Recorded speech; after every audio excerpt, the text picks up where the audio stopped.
Fala galerinha, beleza? Vamos resolver algumas questõezinhas da FGV e uma questão bônus no final da Consulplan aqui, tá? Beleza então? Vamos com tudo. Primeira questãozinha aí. O CPC 06R2 objetiva garantir que arrendatários e arrendadores forneçam informações relevantes de modo que represente fielmente essas transações. Nesse contexto, conforme a norma, opção A. O arrendamento é classificado como operacional se transferir substancialmente todos os riscos. Quando transfere substancialmente todos os riscos, aí vai ser o quê? Um arrendamento financeiro. Então essa parte de classificação não interessa a banca. Pode ser FGV, Sebrasp, FCC, Consulplan, Sesgran-Rio, Vunesp, todas, né, tem uma tendência de cobrar essa parada aí. Então, o arrendamento é classificado como operacional? Não, como financeiro. Quando transferir, tá? Benefício inerente de propriedades ativas subjacentes. Opção B. O fato de o arrendamento ser arrendamento financeiro ou arrendamento operacional depende da essência da transação, em vez da forma do contrato. É exatamente isso, né? Essência de aluguel, arrendamento operacional, aquisição financiada, arrendamento financeiro. Né? Legal? É exatamente isso. Inclusive, pessoal, isso está lá no item 63, tá? Da norma 6. O arrendamento é classificado como arrendamento financeiro se não transferir substancialmente todos os riscos e benefícios inerentes. Nesse caso é o quê? Operacional. Se não transferir substancialmente todos os riscos, vai ser o quê? Operacional. O arrendatário deve classificar cada um de seus arrendamentos como arrendamento operacional ou arrendamento financeiro. É o arrendador, tá?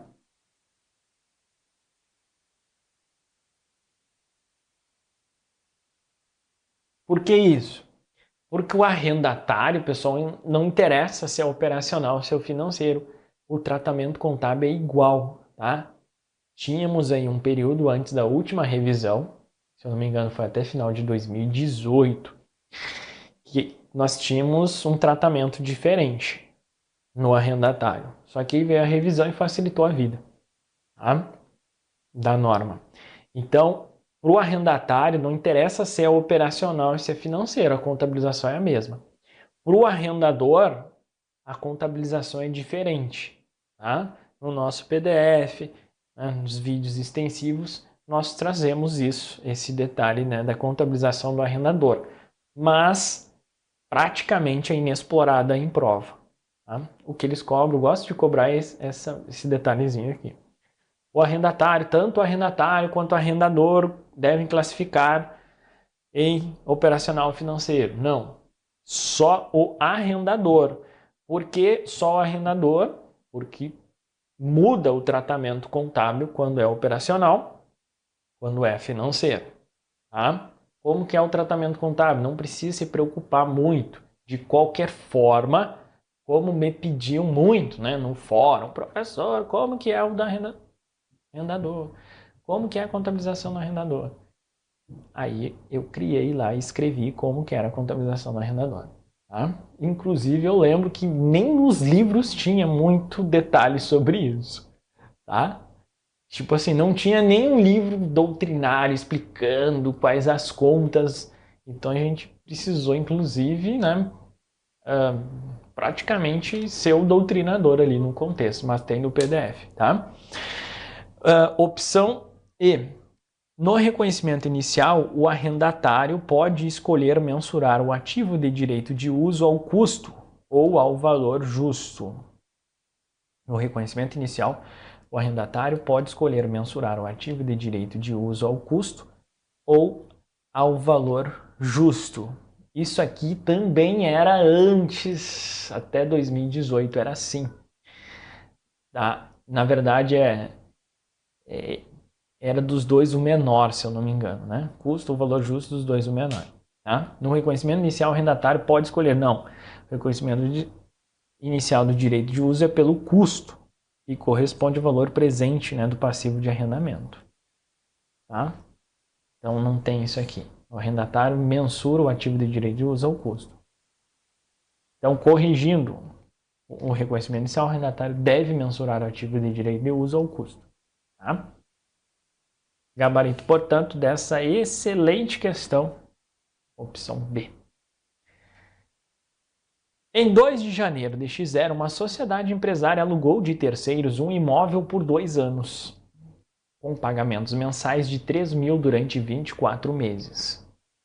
Os encargos financeiros totais sobre o passivo eram de 5.000. Assinale a opção que indica o impacto do aluguel no balanço patrimonial da sociedade empresária em 2 de janeiro deste zero. Uma sociedade alugou de terceiros um imóvel por 2 anos, com pagamentos mensais de 3.000 durante 24 meses. Os encargos financeiros sobre o passivo eram de 5.000. Então, o impacto do aluguel no balanço patrimonial da sociedade empresária em 2 de janeiro. Então, o que vai acontecer aí, galerinha? A gente vai precisar pegar os 3.000 vezes 24 para ter uma noção do valor. Né? 3.000 vezes 24. Deixa eu ver aqui na calculation. 3.000 vezes 24. 72.000. Que faz, né? Nem precisava de calculadora, né?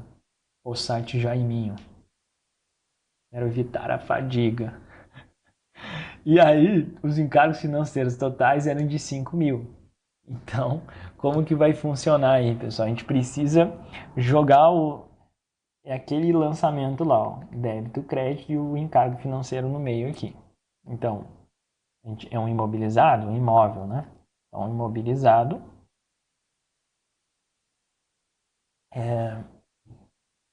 arrendamento a pagar. Ele não fala aí, né? Mas podia ter deixado mais claro, né? Apesar do alugou de terceiros imóveis por 2 anos. É como se fosse a operação de arrendamento, tá? Eu vou explicar aqui como arrendamento, mas porque a lógica é a mesma, tá? Poderia colocar aqui aluguel a pagar, enfim, tá? Então aumentou o passivo, a lógica é a mesma, tá? 72.000 e aqui os encargos financeiros a transcorrer. E é redutora de passivo nesse caso. Quanto, pessoal? 5.000. Bacana? Então, 72, a soma dos débitos tem que ser igual à soma dos créditos. Então, o ativo aqui tem que ser quanto? 72 menos 5, que vai ser 67. 67 mais 5, 72. 72 débito, 72 crédito. Sempre faz a prova real aqui, né? Do método das partidas dobradas. Então, o que a gente tem aí? Quanto que foi o aumento no ativo? 67. Não foi 36. A única que tem 67 é a opção B, né? Aumento de 67 no ativo imobilizado e no passivo. Né? É isso. Bacana? Por que no passivo? Mas no passivo não é 72, professor. É que isso aqui, lá no passivo vai estar assim, ó. Arrendamentos a pagar. 72. Aí embaixo vai estar assim. Encargos financeiros a transcorrer. 5.000. Entendeu? Então, na real,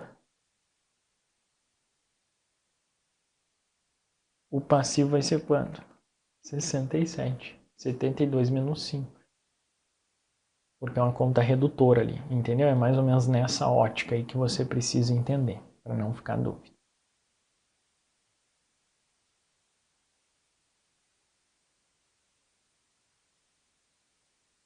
Em 2 de janeiro, X0, uma sociedade empresária alugou uma aeronave por 5 anos, assumindo o compromisso de envolver a aeronave nas mesmas condições que estava no momento inicial do aluguel.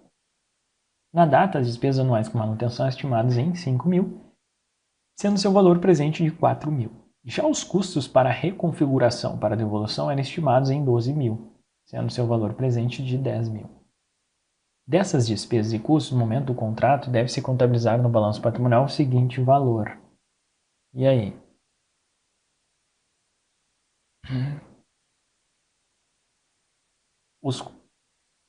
Isso aqui, pessoal, não, tá vendo? Ele quer o seguinte, ó, dessas despesas e custos.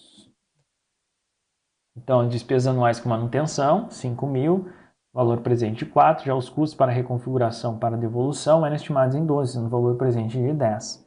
Tá? Então, pessoal, ele quer exatamente aquilo que entra, né, na mensuração do passivo ou não. Tá? Beleza? Então, essas despesas com manutenção periódica, isso aí não são ativadas, tá? Isso é despesa lá. Ó, manutenção, despesas anuais com manutenção, tá? Manutenção periódica. É a mesma ideia lá do CPC 27. Bacana? Então, manutenção, pessoal, em contabilidade, segue a mesma lógica. Aqui nós estamos no CPC 6, mas é a mesma ideia do imobilizado. Manutenção. Quando for algo, né, que tem uma melhoria significativa, paradas programadas, isso aí vai ser ativado. Agora, uma manutenção e ele não fala que é algo que vai agregar, então se ele só fala manutenção, seria aquela manutenção periódica, tá? Então, essa manutenção periódica não entra. Beleza? Então, o que ele está falando ali? Ó? Dessas despesas e custos. Qual despesas e custos? Essas aqui. Despesas anuais com manutenção e custos para configuração. No momento do contrato, deve-se contabilizar no balanço patrimonial o quê? O valor de 10 mil. Tá? Essa parte aí da custo para reconfiguração para devolução é estimado em 12, sendo seu valor presente de 10 mil. Então a gente vai pegar os custos pelo valor presente. Cara, ele colocou mais um detalhezinho, né? Eu tava pensando, pô, mas o que é o 12 mil? Custo para reconfiguração para devolução, 12 mil, mas o valor presente é 10 mil. Tá? Então é os custos pelo valor presente. Por quê? Porque ó, dessas despesas no momento do contrato, é a contabilização inicial. Tá? E lembrem que na contabilização inicial os valores presentes das prestações, quaisquer pagamentos, custos, não sei o que, tudo que é trazido a valor presente. Tá?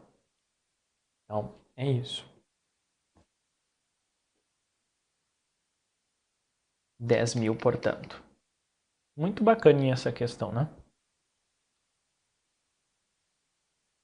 Uma sociedade empresária e comercial tem ativo total de 400 milhões. No ano de X1, ela resolve começar a atuar no comércio eletrônico, efetuando o arrendamento de um galpão, que será usado entre os meses de julho a dezembro. O valor do arrendamento é de 1 milhão e a taxa de desconto utilizada é de 5%. A sociedade empresária avalia o melhor modo de contabilização do galpão em suas demonstrações contábeis, seguindo as diretrizes do pronunciamento técnico CPC 06, arrendamentos, ponderadas com a restrição de custo prevista no pronunciamento técnico CPC 00, estrutura conceitual para relatório financeiro. De acordo com o pronunciamento técnico CPC 06, assinale a opção que indica o que ele quer.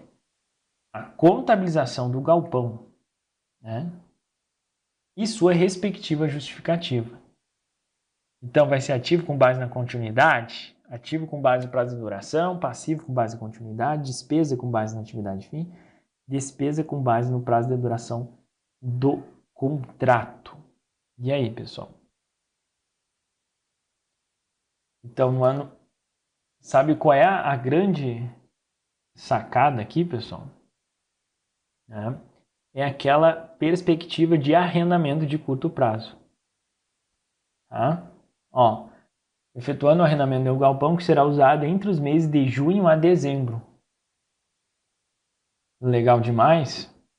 Então, isso aí é o que? É curto prazo. Então, quando é arrendamento de curto prazo, né? Ou é baixo valor, nesse caso o valor é alto, mas é um arrendamento de curto prazo. Tá? O arrendatário vai reconhecer os pagamentos e arrendamentos associados, né, a esses arrendamentos como despesa em base linear ao longo de todo o prazo lá do arrendamento. Tá? É isso. Ele fala. Então, muito bom, né? A galera acha que a opção B aí tá legal, né? Ativo com base no prazo de duração do contrato. Não, é despesa. Muito massa essa questão, cara. Despesa com base no prazo de duração do contrato. Por quê? Porque é um arrendamento de curto prazo. Fantástico.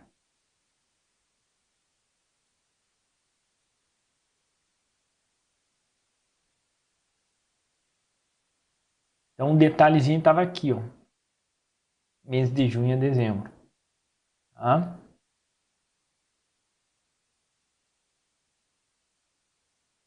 Assim, ele até poderia dizer, né? Porque o que fala lá, isso aqui é a aplicação do item 6, tá?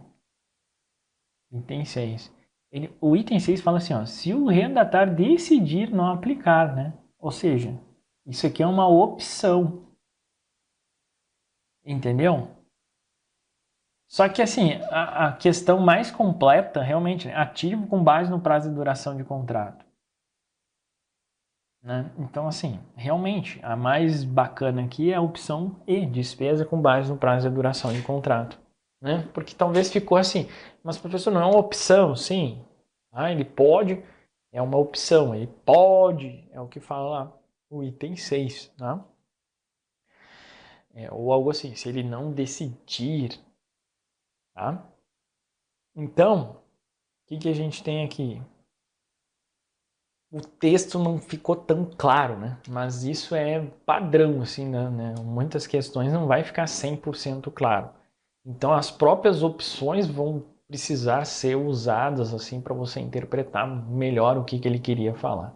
Basicamente, a questão queria, né, que você tivesse o entendimento ou a percepção, especialmente daquele trechinho ali em meio a todo esse texto, que era um arrendamento de curto prazo, e nesse caso, né, o que fala o item 6 é que se ele decidir, né, não aplicar lá os itens pau, que é ou seja, se ele não decidir reconhecer o arrendamento, porque quando é curto prazo, baixo valor, o que acontece? Ele pode não reconhecer o arrendamento. Então é isso. Então, se ele decidir não reconhecer, ele vai reconhecer como o quê? Como despesa, como tudo, né? Geralmente, né? Se você não reconhece um ativo como passivo, o que vai rolar? Vai para o resultado, né? Então é isso. Em algum lugar tem que colocar esse negócio, né? Geralmente. E se tem um lugar, ou vai ser contabilizado no patrimônio, ou vai para o resultado, né? Então, nesse caso aqui, vai para o resultado como despesa. Os contratos de arrendamento, quando atenderem os critérios, são reconhecidos no balanço patrimonial como ativo e, em alguns casos, se ativam um direito de uso.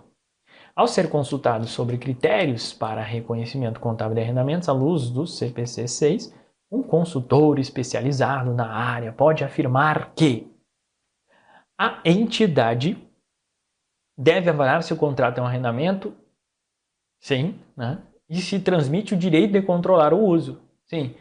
Né? Então, tem que ver essa questão, aquela questão do direito de controlar o uso do ativo, né?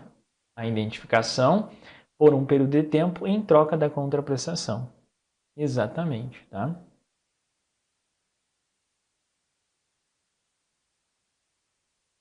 Beleza? Então é isso aí, é a aplicação do item 9, que fala lá na celebração do contrato de idade, deve olhar se o contrato é ou contém um arrendamento. O contrato é ou contém um arrendamento se ele transmite o direito de controlar o uso de ativo identificado por um período de tempo em troca da contraprestação. Exatamente isso aí. Então ele te cobrou aqui o item 9 da norma 6 aí. Em um arrendamento financeiro, o arrendatário deve reconhecer os ativos associados em seu balanço patrimonial e apresentá-los como recebível pelo valor equivalente ao investimento líquido no arrendamento. Não, pessoal, é o arrendador. Em um arrendamento financeiro, o arrendador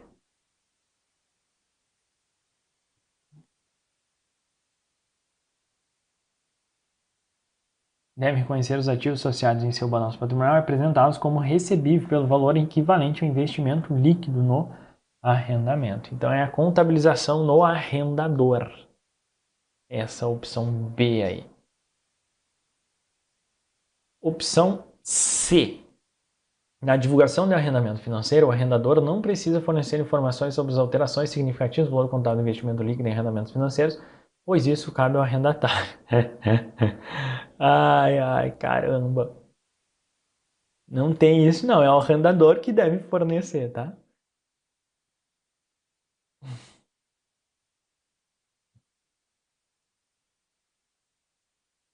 Beleza? Pessoal, eu digo, né? Pode ser Sebrasp, pode ser assertivas. Isso aqui é uma assertiva. Por isso que eu sempre recomendo, vou fazer prova da FGV, enfim, múltipla escolha. Qualquer múltipla escolha. Isso aqui é uma assertiva. Poderia ser uma assertiva Sebrasp, por exemplo, entendeu?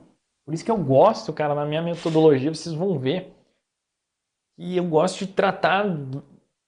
Não gosto de colocar, só a questão Sebrasp, só a questão FGV, só a questão FCC. Eu acho que em contabilidade isso é bom, cara, você transitar pelas bancas. Tá? Porque assim te dá um conhecimento mais completo, mais robusto. Do jeito que aparecer na prova, você acerta. Tá? Então eu sempre falo, né, quando a gente resolve questões Sebrasp, isso aqui é um assertivo, né? Quando ele começa a justificar, e eu falo, pessoal, isso aqui também é para múltipla escolha. Ó. Na divulgação, pois isso cabe ao arrendatário. Cara, quando tem esse porquê isso, começa a explicar demais, é porque ele quer potencializar o erro, né, para você. Faz sentido isso aí. Talvez caiba ao arrendatário, entendeu? Então você vai pegando esse feeling aí aos pouquinhos. O arrendatário deve reconhecer o ativo de direito de uso, mas não o passivo associado. Não, ele vai reconhecer o ativo de direito de uso e o passivo, né? Associado ao arrendamento. Por não ser o arrendador. Está explicando de novo, né? O arrendatário deve reconhecer os custos, incluindo a depreciação, incorridos na realização da receita de arrendamento como despesa. Esse é o arrendador, tá? Cara, que sacanagem. Questão difícil, tá? O arrendador deve reconhecer os custos, incluindo a depreciação, incorridos na realização da receita de arrendamento. Porque receita de arrendamento, pessoal, é quem? O arrendador. Tá? Imagina, o arrendatário não tem receita com o negócio, então tem que ficar atento, cara. Não existe receita, né, para o arrendatário. Quem tem receita é o arrendador. Então, se a questão está falando arrendatário, receita de arrendamento, tem alguma coisa estranha aí, entendeu? Boa questão, né? Então, gabarito aí, ficamos com a opção A. E uma plus aqui, que não é da FGV, mas eu coloquei aqui. Determinada entidade arrendadora efetuou um contrato de arrendamento de um ativo para a empresa arrendatária. De acordo com o contrato, ao final do prazo de arrendamento, a propriedade do ativo subjacente é transferida ao arrendatário. Assinar a seguir a alternativa que indica o tipo de arrendamento. Olha aí, pessoal. Mudam as bancas, mudam as estações, né? Faz chuva, faz sol, mas as exigências continuam as mesmas, não é mesmo? Então é isso, cara. Uma preparação robusta não interessa a banca. Por isso que eu gosto de resolver, né? Várias questões. O que ele está te cobrando aí? Aquela parte da classificação. De acordo com o contrato final do prazo de arrendamento, a propriedade do ativo subjacente é transferida ao arrendatário. Esse é um indicador, né? Que se trata lá um arrendamento financeiro. Bom? Financeiro. Gabarito, portanto, opção B. Belezinha? Então fechamos aqui mais um videozinho bacana. Fica a chamada aí para você seguir as minhas redes sociais. Estou diariamente aí, né? Lá no Instagram, nosso Telegram, toda a nossa agenda a gente coloca lá, conteúdos complementares. E o nosso canal do YouTube aí com muitas dicas. Né? Inclusive tem dica lá do CPC 06. Forte abraço, bons estudos. A gente se fala aí.